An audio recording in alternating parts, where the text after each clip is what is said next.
Hello, everyone, and welcome back to another episode of the Kickball Podcast. I'm your host for today, Danny Lang, and today we have episode 239. We finally counted up and made sure, so we weren't just saying another episode of. We finally got the official number, so 239 with Mr. Elian Corona, performance analyst and scout of Monterey Bay Football Club. Mr. Corona, I really appreciate you wanting to come on, and thank you for your time tonight. Yeah, of course. Thanks for having me on. Of course. So, I would love for you really to first, with performance analyst and scout, there are a lot of different ways that clubs utilize that title. And so obviously there are different positions that you would take up between Monterey Bay and maybe another championship team, a League One team. So if you wouldn't mind, without giving away the secrets of the club, tell me a little bit about what your work is that you do. And I know this is a relatively new position for yourself, but what has the adjustment been like relatively? Yeah, absolutely. So, performance analyst and scout pretty much just encompasses collecting, managing, analyzing, and presenting both video and data. Mhm.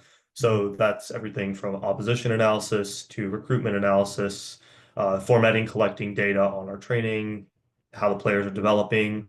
Pretty much anything you can think of that's related to data or video processing is part of my wheelhouse, part of what I'm in charge of. And essentially, I just break my job down as simple as just giving the coaches as much information as possible so that they can make more informed decisions about recruitment, developing, and match preparation, and so that they can have an easier job and just focus on coaching. Very nice. And so there's an entire um just to add on to this, not to ask something else about it, but there are so many other different ways that people can go about scouting, whether it is watching it right out onto the pitch live in front of you, where maybe you're not getting that bird's eye view, but you're seeing the action happen in front of you. And then there's also the entire other piece of the video analysis, which you talked about it being your specialty as well. To go a little bit into what first brought you into this kind of work? What first attracted you to the scouting profession, into a professional soccer club, and ultimately how you found your strength really in where this analysis piece, how you'd become so vital to a championship level club. Yeah. So Monterey first is really important to me. I was born in Monterey and I grew up here in Monterey.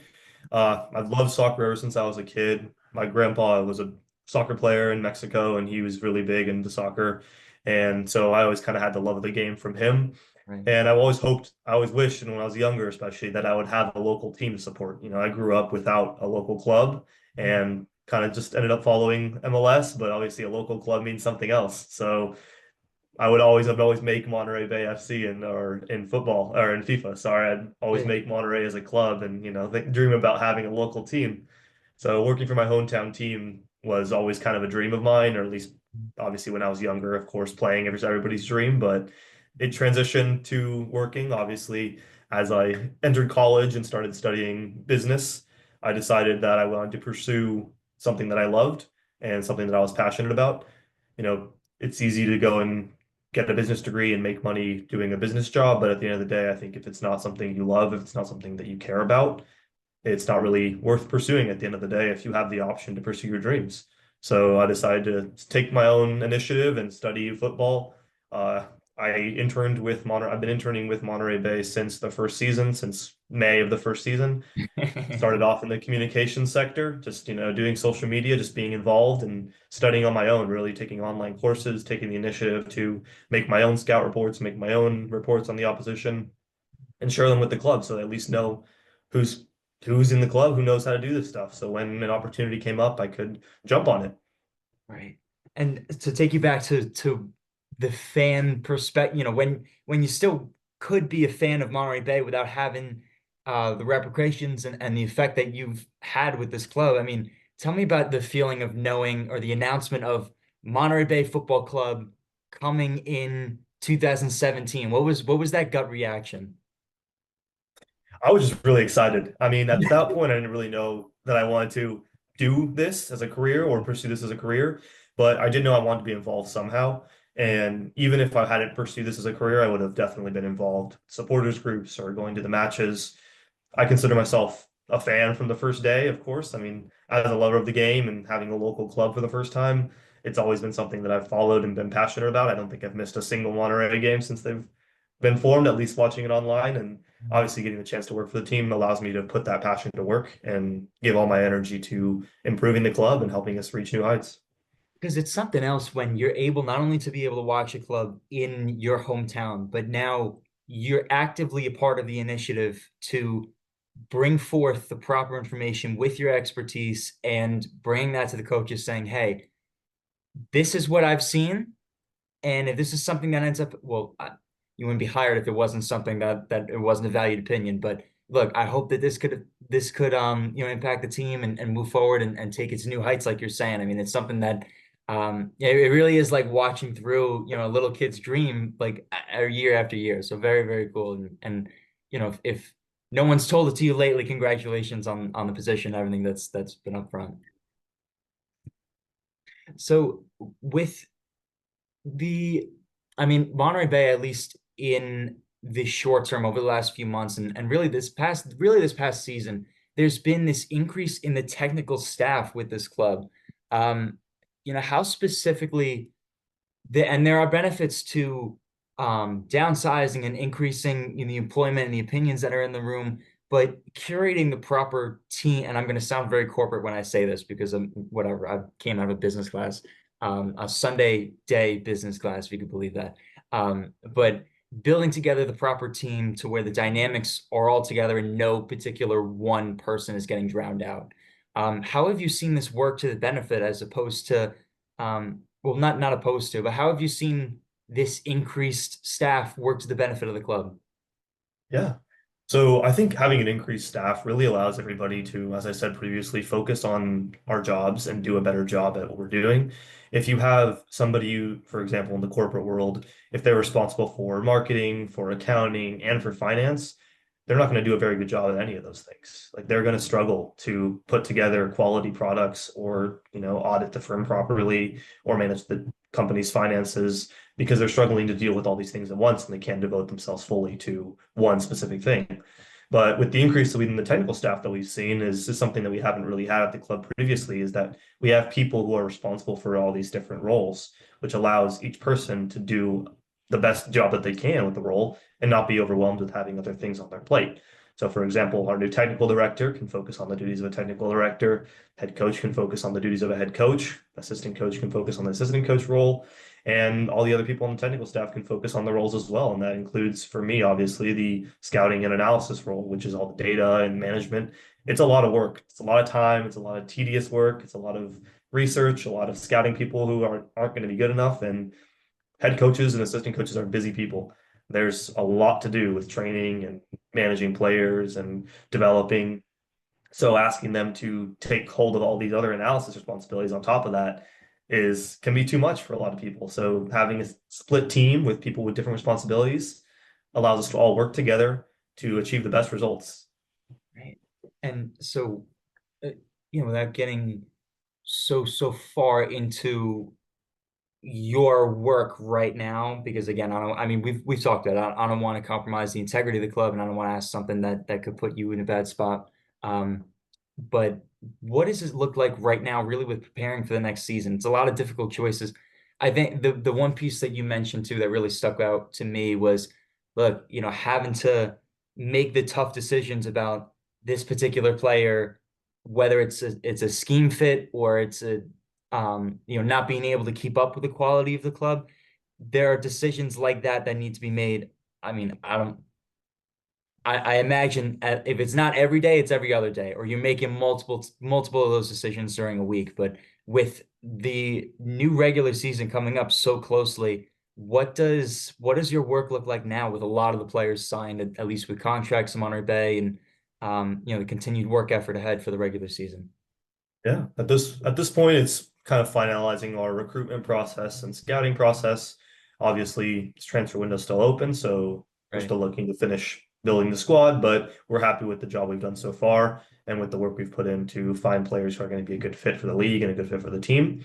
But as of right now, we're starting to transition to the in-season work, which generally looks like understanding our opponents, being well researched and well informed about the teams we're going to play against, players we might come up against, how new teams or new coaches are going to do in the league. So that's the main focus of my work right now is starting to get ready for the season. Obviously, we have our first home opener this Saturday against San Antonio. So making sure we're well prepared for that and making sure the coaches have all the information they need to decide on other key decisions for the match. That's my main focus right now. Right. And a good win earlier today. It's I was about to say February, March 2nd today. Earlier, this was yesterday or yesterday with the win against Sacramento Republic. I mean, a club that's long been a titan of USL Championship. Obviously, it's a longer season. It's a great result to have in the preseason, but there's certain thing. I mean, it's got to be fulfilling to see, okay, maybe you see certain little processes and maybe you don't go as far in depth with a preseason match as per a regular season. But again, that's something that I may be naive to. But regardless of how much research that you did, it's got to be fulfilling to see little pieces or little set pieces or, oh, I knew Sacramento was gonna work that little thing out. I mean, um, can you even sit and watch these games without maybe thinking back on the research you did or actively looking at, what are certain things that you could be learning from certain matches? Well, I think it's good to always reflect on what you thought about. So when watching the games, for me, it's important to not only pick apart how the game is going and be prepared to discuss it after and analyze it after, but also to reflect on what I was able to garner from the video we've seen before or from any information we had before to see if I'm seeing the right things. And it's always, for me, it's always a mentality of always improving. I can be at the best club in the world and be working for them, but I still think that there's plenty I can learn.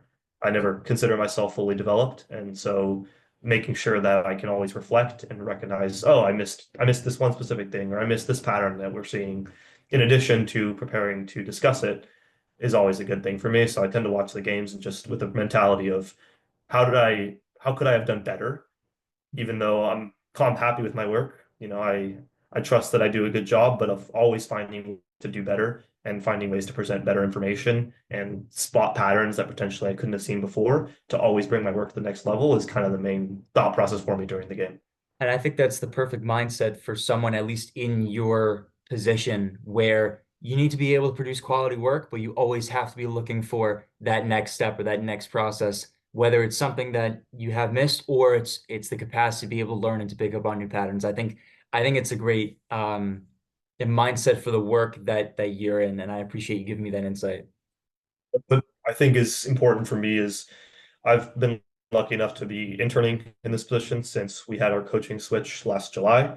So getting practice with the position in a season where not that it doesn't matter, but where we're still transitioning, it's not a whole new season.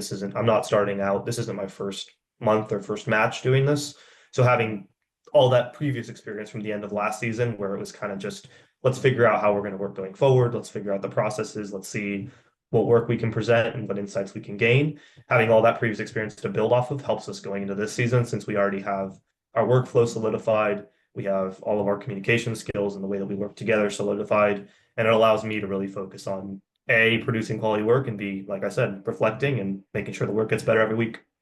So you know what? I mean, anyone can look on the LinkedIn, which I'll tell you how I went about this. I looked at the LinkedIn. I saw the new performance analysis and scout of Monterey Bay Football Club. But it's exactly like you're saying. There's no one first game at that position or one analysis or one period of defending your work. There's years and lots of periods, internship periods where you've got to prove yourself and showing that work off. Like you could see the title, but there's so much more work that's going on in the back end of that. So if you wouldn't mind me asking, I mean, I would love to hear about your footballing journey from when it first started all the way up until this position. I want to hear how you became so passionate enough and good enough at the analysis portion of the game to be where you're at right now. Yeah. So obviously, as I explained, I've interned for Monterey for pretty much 3.5 years since the beginning, and I was working in the communications department, so doing social media, working with PR, working with the press to help manage all that aspect as an intern. Before that, I played youth soccer in the area. I played high school soccer with Monte Vista Christian up in Watsonville, California. Played with local clubs like Monterey County Football Club, which now is Monterey Bay Surf. I played with these clubs when I was younger, but obviously football knowledge ended up being more of my strength than actual skill as outside of just having fun. Mm. So I ended up pursuing that, obviously. So I went to Clemson studying business management, with an international emphasis area. And while at Clemson, I had the privilege of working with the Clemson men's soccer team as an opposition analyst last season. So we were lucky enough to go far and win both competitions, the ACC championship and national title. And having that experience of working for a top program, producing reports for the coaching staff, and just knowing, getting a very basic knowledge of, hey, this is what I need to be looking for. This is the information that's valuable. This is how to present it for a program that, I mean, all D1 level programs in this country are very professional. So presenting it to a professional atmosphere and having that opportunity to practice and get good on a short-term basis was really important to me. So that was kind of my first big experience in the role or similar to the role. And the semester following, so spring of 2024, I studied abroad in Barcelona as part of the Clemson University program. And while over there, I pursued a coaching job with a local fourth division team called Ui Santandreu, and I was coaching under 18s team over there, so helping out with coaching duties, designing training sessions, match analysis, individual player development, really just being on the ground helping these young kids develop in Barcelona. And that was a really valuable experience. It's always easy to learn online, but once you're actually step foot on the field and see what people actually need and how people work and how coaching is, that was a really valuable experience to gain the aspect of, oh, this is what coaching is, this is what training is, this is how youth development works. That really helped elevate my knowledge because it was actually being used day to day and my decisions had impacts right away that I could see and that I could reflect on. So when I came back from my internship, I once again returned to Monterey as a social media intern. And then when we had our coaching switch in the summer, the club already knew about the work I'd been doing. I studied on many various online courses with analysis, including the Barcelona University and MVP Making Better Coaches School. The club already knew that I was pursuing this career, and they gave me a chance to create an opposition report pretty much on the spot. They said, "Hey, where are we at a coaching switch? Let's have a report for next week." Wow. And I said, "Hey, you gotta take the chance when you have it." So I sat down and worked pretty much, I think it was close to like 15, 16 hours in like 2 days just to get this report done on time. And they were happy with this. They said, "Hey, let's continue doing this. Let's continue going forward and let's see how it works on an intern basis." And, of course, my work ethic is always to put in as much effort as possible and do the best job that I can. So balancing university studies and having this work for Monterey was obviously quite tough, but I'll give it my all, and they were happy with my product. So obviously in January, I was lucky enough to be offered a full-time position with the club as a performance analyst and scout as a progression of my internship role. I mean, that it at least your college years had to have been a pretty hectic time. I mean, at least the opposition analyst position between Clemson men's soccer. How do you walk into well, how do you work your way into that kind of position? Was this something that you had to talk with the coaches and then I mean you had to have proved your worth with the national championship winning college men's soccer team. Yeah, it was actually kind of funny. I was working at Publix, which is a grocery store in the South, Yeah. and I was working behind the deli counter during that semester.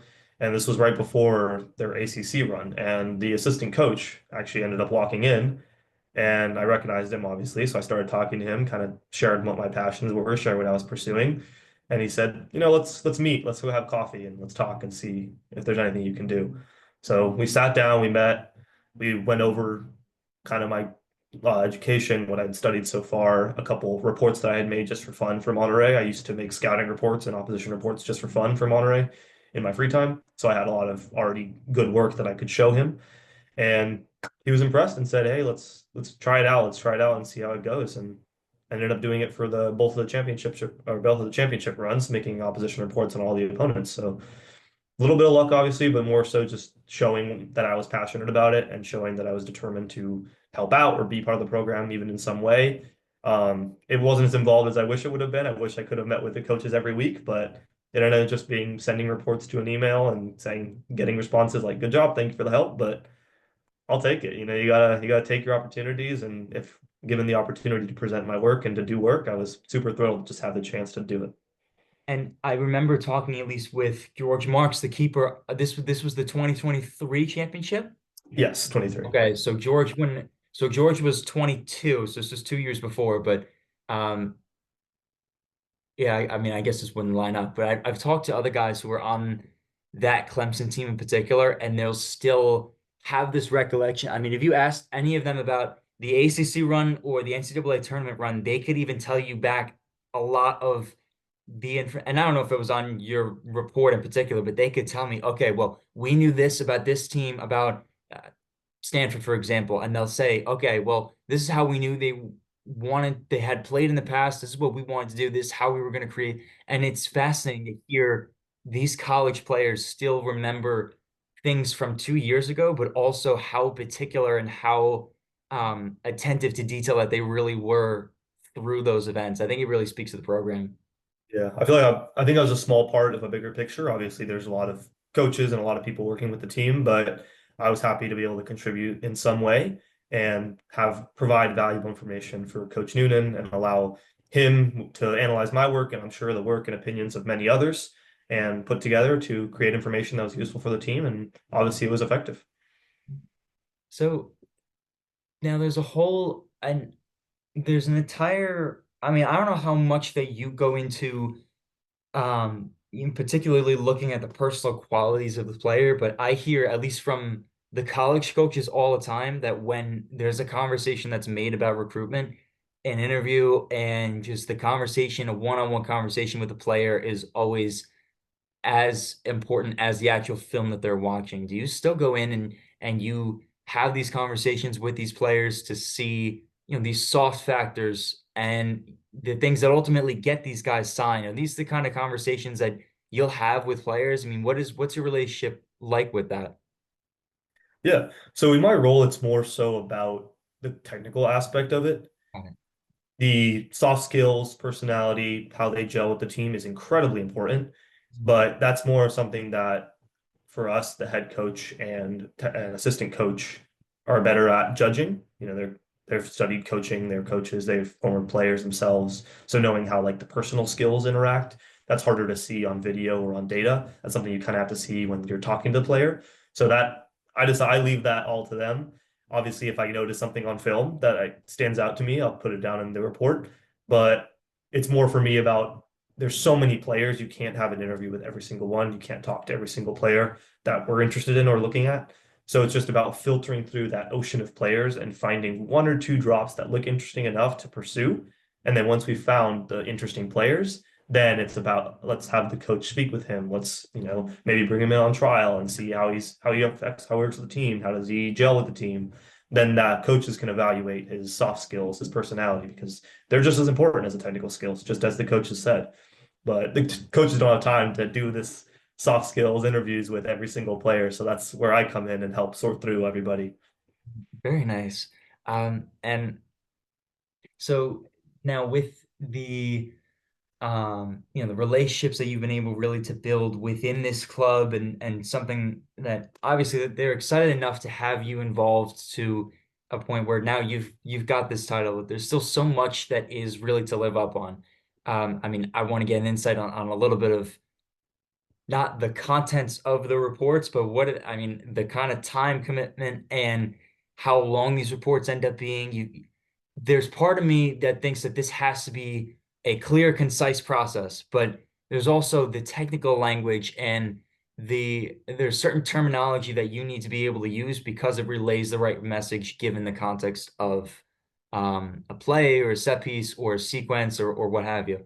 I mean, how long are these reports? How long do they end up taking you if you're preparing for a match on Saturday and let's say it's Saturday to Saturday, one match just finished and you've got to start making the report for the next match. What does a week in the life look like for you?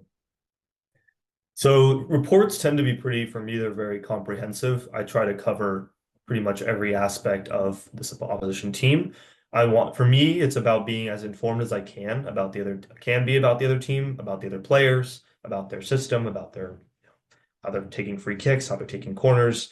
I try to cover everything that I can in the report. So these reports end up being pretty exhaustive. Obviously, you have to watch a lot of film, you have to do a lot of research, look at a lot of data, and then the hardest part is presenting it all. How do you condense all this into one report? because it could easily be 35 pages long if I just wrote down everything that I saw. But it's about condensing it into something that's digestible.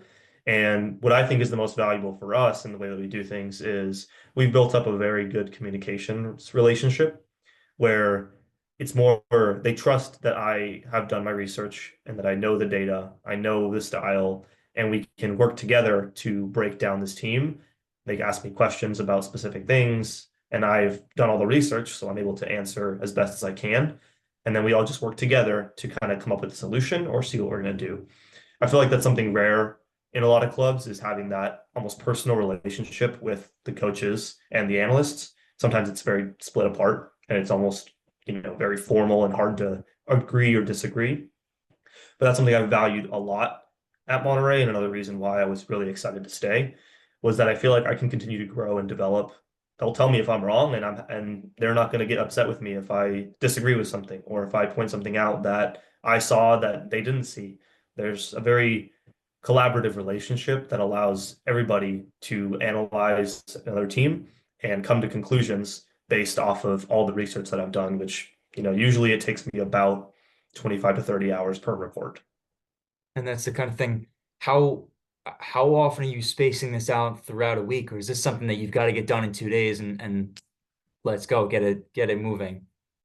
There's definitely a short turnaround, but we try to do that to give us more time to implement what we've seen. Obviously, we want to draw conclusions on the most recent match, so it depends a lot on when the team played last. So I have time to analyze and process all the data. But we try to have a fast turnaround. Obviously, it's important to implement the things that we've noticed. So being able to come up with solutions to tactical problems, adjust for set pieces, that has to be implemented. The team has to know about it as well. So trying to have the reports ready and finished by the end of the day on Tuesday, if the match is on Sunday, is the workflow we try to go with, just to give the coaches as much time as possible to implement everything and to know how the other team's going to play so that we can train it on Thursday and Wednesday and do walkthrough on Friday and have plenty of time. Perfect. Well, I mean, this seems like it seems like a well-oiled machine, really, for what you know that you've got to be able to do, whether it's it's finishing out the report on that Tuesday night, doing what you can in the next coming days to continue to grab more information and try to bring more things into this equation of going ahead and trying to get a win in the weekend. But with 2025 on the horizon, tell me what's the scouting perspective on if you were to give me a few sentences of a report on what the 2025 season of Monterey Bay Football Club would look like. Show me some optimism. What does this look like with this coming season? Yeah, I mean, I think the time we had last season was invaluable. It's obviously easy to look at it from an outside perspective and say, oh, the results weren't there. But it's all about building or starting to build a new culture, starting to build a new program where we're focusing on different things, we're building towards something, and having those months of adjustment for our head coach, for me, for our technical director, for everybody else involved with the team is invaluable. Just giving us a chance to kind of test out our process, figure out the way that it works for us to present and process information, implement stuff. How does, training work for a head coach?